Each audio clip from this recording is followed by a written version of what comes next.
Vamos a buscar nuestras Biblias, el libro de Santiago. Les voy a pedir que puestos de pie leamos un pasaje antes de la meditación en esta mañana. El libro de Santiago.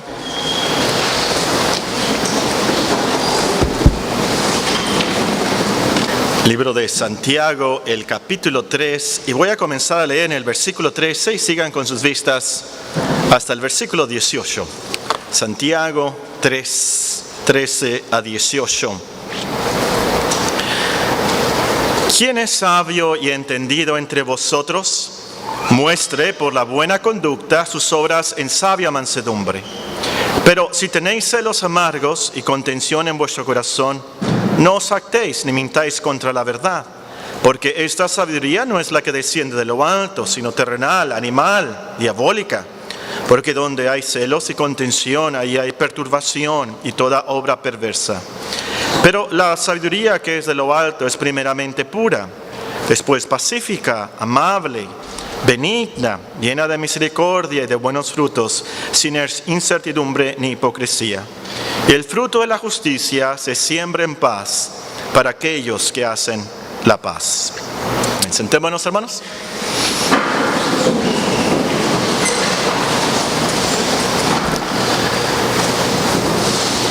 Dos novios están sentados en la iglesia. Los pueden imaginar. Y un muchacho visitante llega y se sienta enseguida de la novia, enseguida de la muchacha.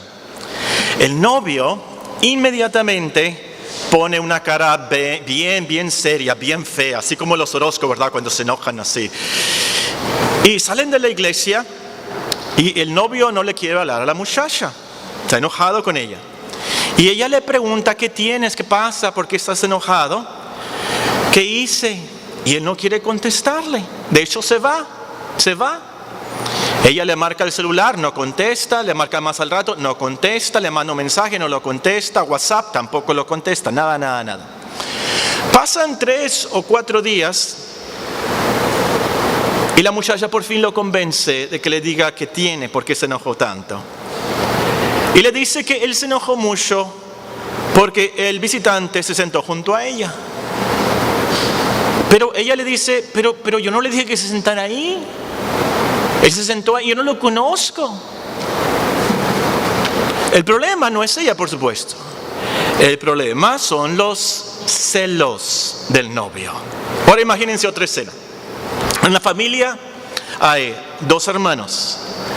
El padre chipilonea más a uno que al otro, pasa más tiempo con él. En el kinder le compra un iPhone, en la primaria le compra una laptop bien cara, en la secundaria le compra un Mustang convertible, histórico del 67, rojo. Y el otro hermano sí lo atiende el padre, sí le compra cosas, pero no tanto. El hermano que no recibe tanta atención y amor del padre decide irse de la casa, se junta con una pandilla, se vuelve drogadicto, ladrón y al final se involucra en un cartel de narcotraficantes. Y todo comenzó por los celos del hermano. Y así pudiera contarles historia tras historia de problemas que pudieran causar los celos. Esto era tan grave y tan común en Israel que Dios tuvo que instituir ceremonias especiales para cuando el esposo tuviera celos. Pueden leer de esto en Números capítulo 5. El problema no es tan solamente entre novios, entre esposos y entre hermanos, también hay celos en el trabajo, en la escuela y aún en las iglesias. El apóstol Pablo tiene que reprender a los corintios con estas palabras: aún sois carnales, pues habiendo entre vosotros celos, contiendas y divisiones, ¿no sois carnales y andáis como los hombres? Ese problema entonces no es solamente en la familia, en el noviazgo, en el trabajo, aún en la iglesia puede haber celos. Este problema está en todas partes, todos podemos tener problemas con el celo. Siguiendo con nuestra serie de estudios y mensajes súper prácticos, esta mañana nos toca considerar cómo deshacernos de los celos. ¿Cómo deshacernos de los celos? No lo vamos a analizar, este pasaje de Santiago 3 y versículo 13 al 18, pero lo pueden apuntar como pasaje clave en cuanto a esto. En estos versículos, en este pasaje, Santiago, siempre muy práctico, nos habla sobre la sabiduría no de inteligencia científica, pero la sabiduría bíblica basada en el temor de Dios. Una sabiduría que se demuestra no en sacando buenas calificaciones en exámenes, pero en nuestra buena conducta. Y lo primero que dice Santiago, fíjense lo que dice en el versículo 14. Bueno, voy a comenzar a leer en el versículo 13. ¿Quién es sabio y entendido entre vosotros? Santiago 3:13. ¿Quién es sabio y entendido entre vosotros? Muestre por la buena conducta sus obras en sabia mansedumbre. Pero, y fíjense, esto es lo primero que dice, el primero que menciona, el primer problema, el primer pecado. Pero si tenéis celos amargos, eso es lo primero que va contra esa sabiduría que viene de lo alto. Ahora, es de esos celos amargos que vamos a hablar en esta mañana. Algo muy práctico y directo para nuestras vidas. Es algo que tenemos que deshacernos. Ahora, dice el apóstol celos amargos. Y qué bueno que dice celos amargos, porque también hay celos, por así decirlo, dulces. Hay celos malos y hay celos buenos. Los celos buenos son aquellos que uno tiene por el gran interés que tiene por otra persona o por alguna otra cosa. En ese sentido, Dios es muy celoso. Vean conmigo, por favor, con sus propios ojos, Éxodo, el capítulo 34 y el versículo 14. Éxodo 34:14, también ahí lo notamos en los 10 mandamientos, en Éxodo capítulo 20, pero véanlo aquí en Éxodo 34:14. Vean lo que dice. Vean cuál es un nombre de Dios. Dice el versículo 14: porque no te has de inclinar a ningún otro Dios, pues Jehová, cuyo nombre es celoso. Uno de los nombres de Dios es celoso. Y luego lo recalca y dice: Dios celoso es. Por tanto, no harás alianza con los moradores de aquella tierra, porque fornicarán en pos de sus dioses y ofrecerán sacrificios a sus dioses, y te invitarán y comerás de sus sacrificios. Dios tiene un gran interés por su pueblo, tiene un gran amor por nosotros, y por supuesto no quiere que amemos otros dioses. Esto es adulterio espiritual. Otro ejemplo de celos buenos es el del Señor Jesucristo al limpiar el templo. Él sacó a los comerciantes del templo. Ellos estaban, como nos dice ahí, él dice que ladrones estaban haciendo comercio en el día del Señor, cambiando dinero para las ofrendas, vendiendo animales para los sacrificios, pudiéramos decir en nuestros días vendiendo tamales, ¿verdad? Abón y todas esas cosas, dulces y sodas que hasta en iglesias, para mí es increíble esto. Yo entré a una iglesia y no es una iglesia rara, pero en una iglesia fundamental, bautista y reconocida, y vendiendo un comercio tenían. Triste es esto. Bueno, el caso es que nuestro Señor Jesucristo los sacó, hizo un látigo y sacó a esos ladrones, esos comerciantes de ahí. Y los apóstoles, dice la Escritura, se acordaron que está escrito: el celo de tu casa me consume. El celo, la palabra celo ahí en esa frase es exactamente la misma de nuestro pasaje de Santiago 3, de los celos amargos. Pero ahí eran celos buenos, por supuesto, eran celos del Señor Jesucristo por la casa del Señor.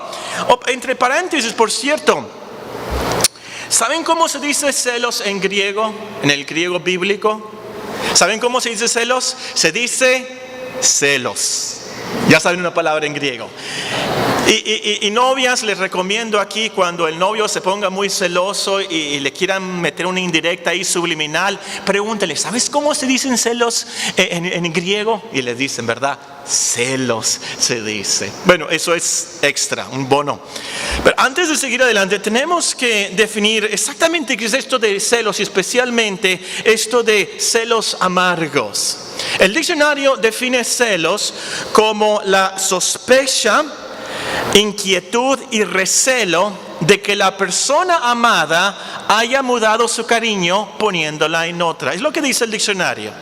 La sospecha, acuérdense de esa palabra por favor, sospecha, inquietud o recelo que la persona amada haya mudado su cariño poniéndolo en otra.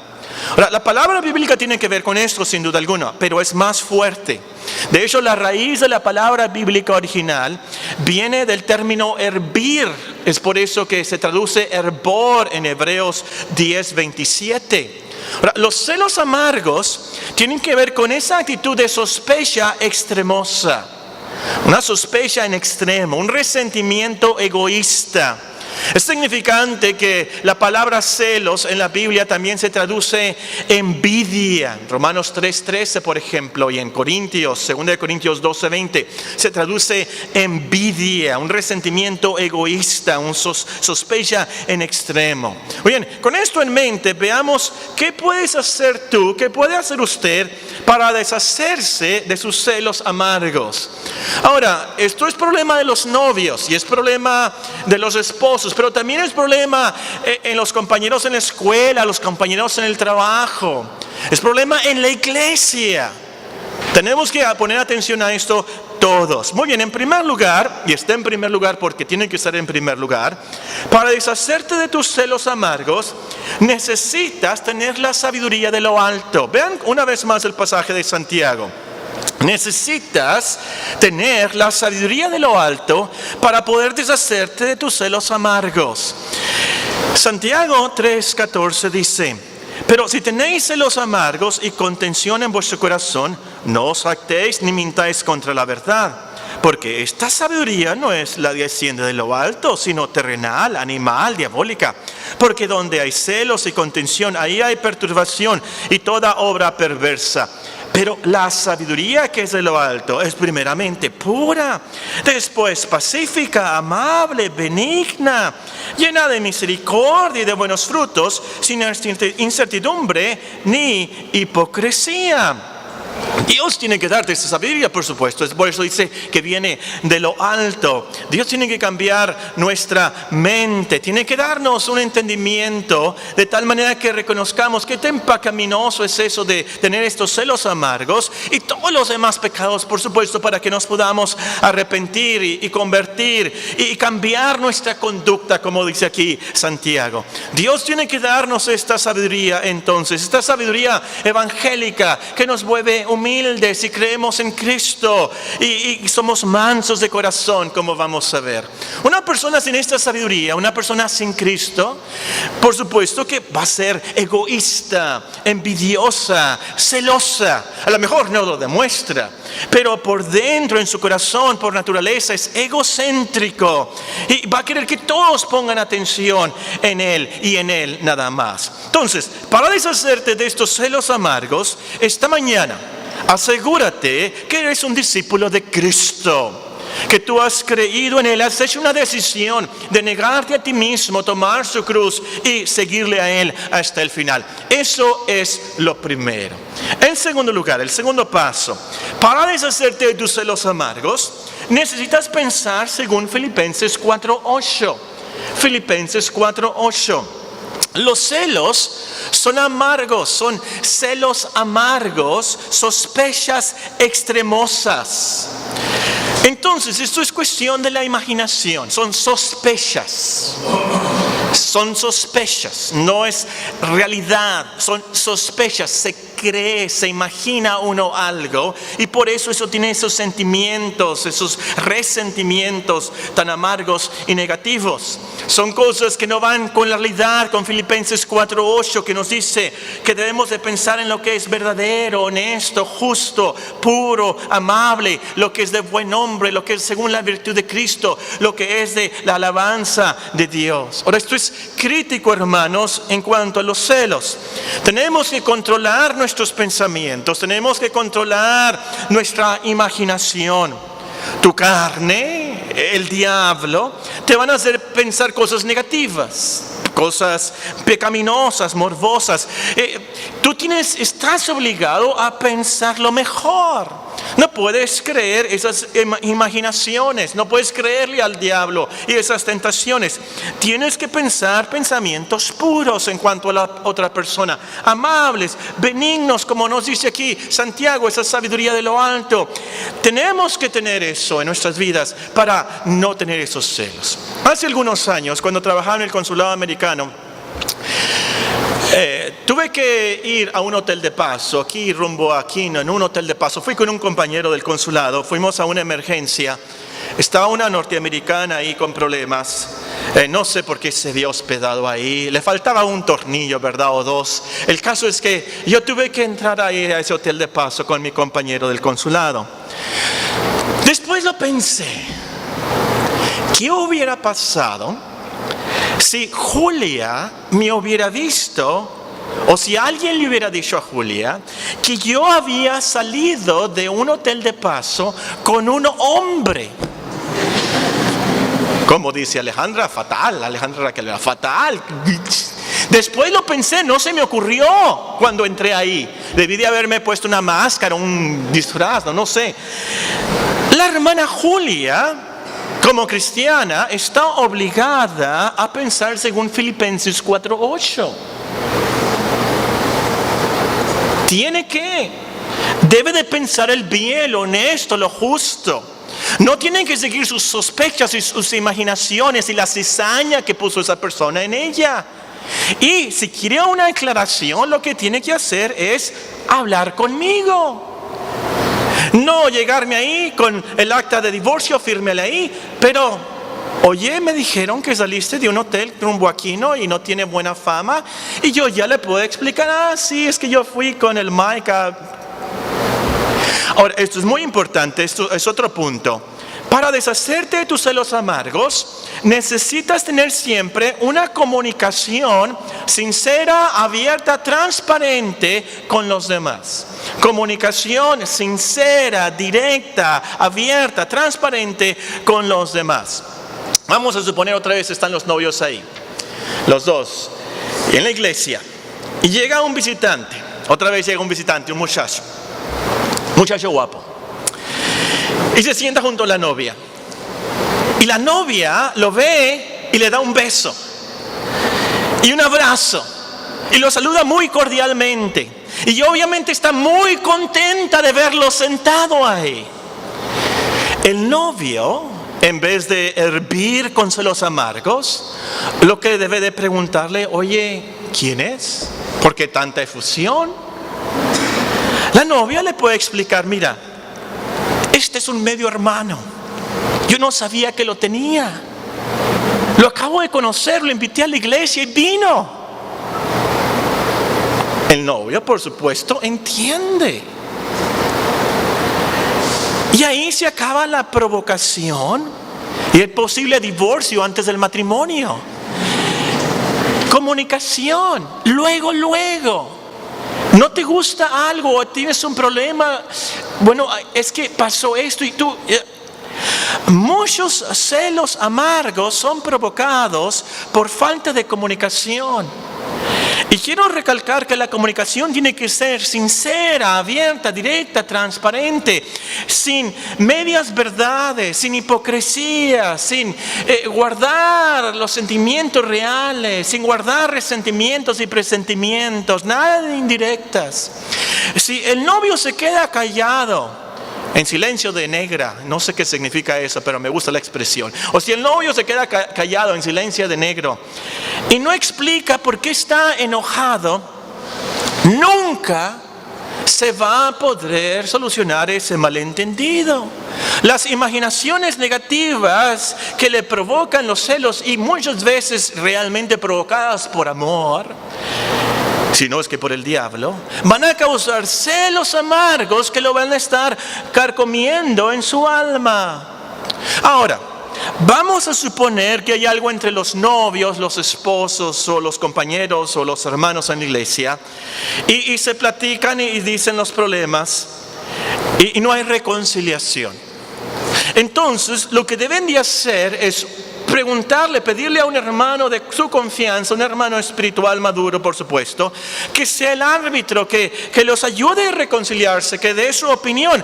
¿Qué te parece? ¿Quién está bien? ¿Yo o mal? ¿O alguien no está aquí? No nos estamos comunicando bien, para restablecer esa armonía cristiana lo más pronto posible.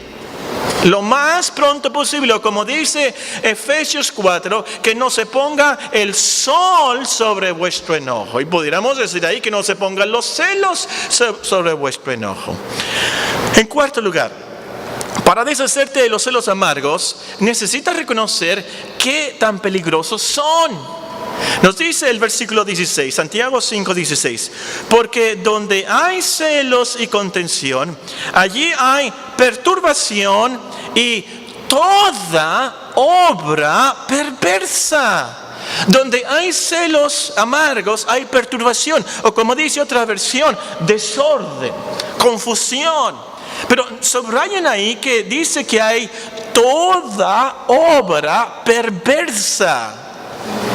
Algunos teólogos creen que el diablo llegó a ser diablo, se hizo diablo, porque tuvo celos de la gloria de Dios, que tuvo envidia, celos, que él quería la gloria de Dios para él.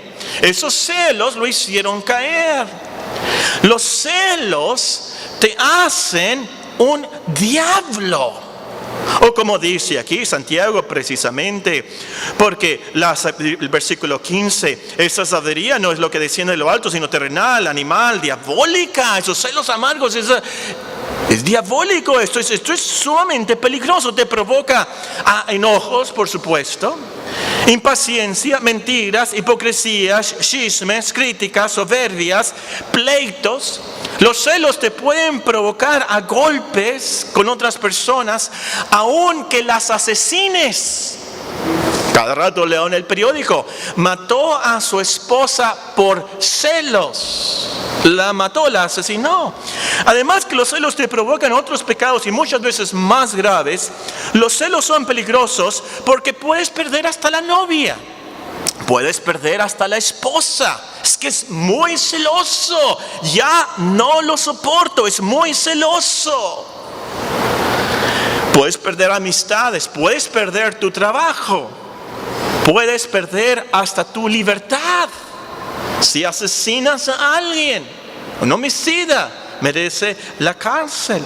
Los celos, por supuesto, pueden causar divisiones en la familia, pero también divisiones y hasta la destrucción de la iglesia local.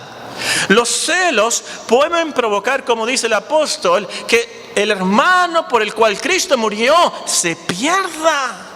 Puede provocar hasta guerras entre naciones. Los celos amargos son peligrosísimos. Te tienes que deshacer de ellos ya. Huir de esos celos. En quinto lugar, para deshacerte de los celos amargos, necesitas cultivar mucho el amor. Por supuesto, esto es esencial. Y aquí me refiero al amor bíblico, el amor de 1 Corintios 13, que es paciente, benigno, que no tiene envidia, que no es jactancioso, que no se envanece, que no hace nada indebido, que no busca lo suyo, que no se irrita, no guarda rencor, no se goza de la injusticia, más se goza de la verdad. Todo lo sufre, todo lo cree, todo lo espera, todo lo soporta. Lo acabamos de estudiar este capítulo. Nada más quiero enfatizar dos características del amor que nos van a ayudar con los celos. La primera es que el amor no busca lo suyo. El amor no busca lo suyo.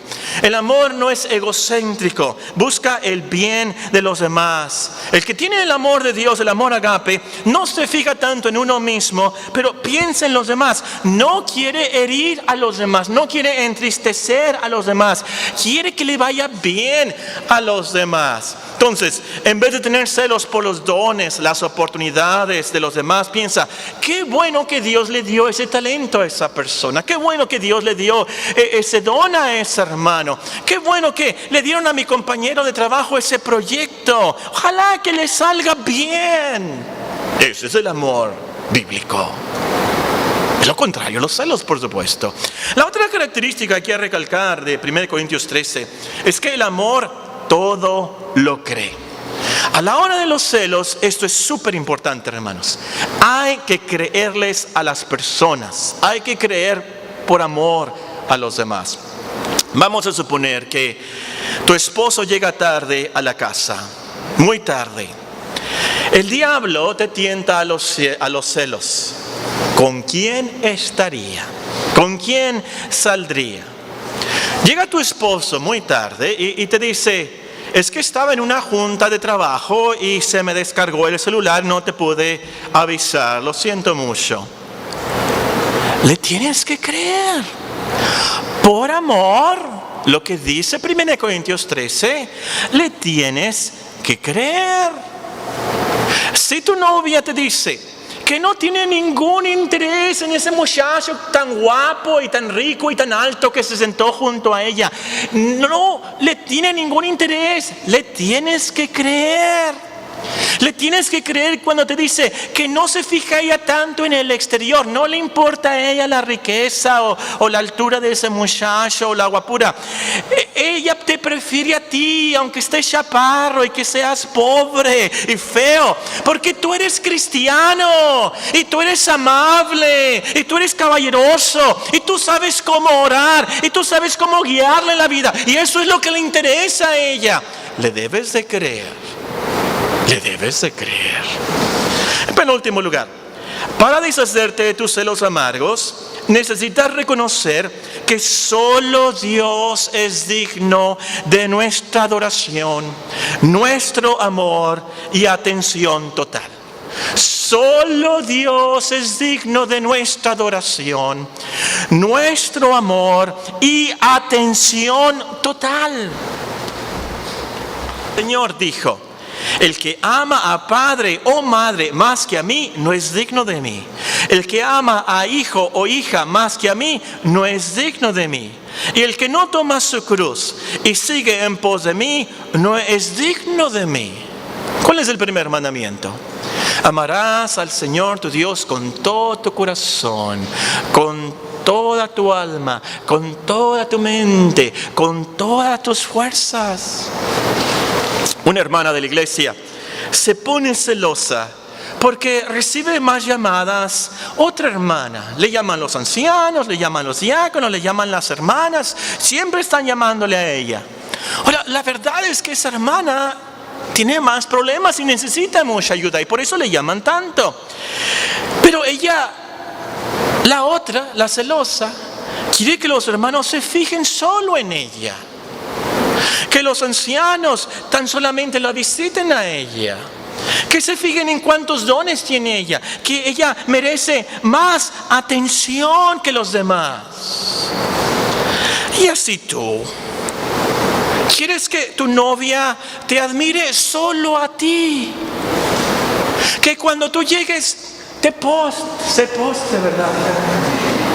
Y te vea a los ojos continuamente solo a ti. Nada más a ti. Que no vea a nadie más que a ti. Que te adore solo a ti.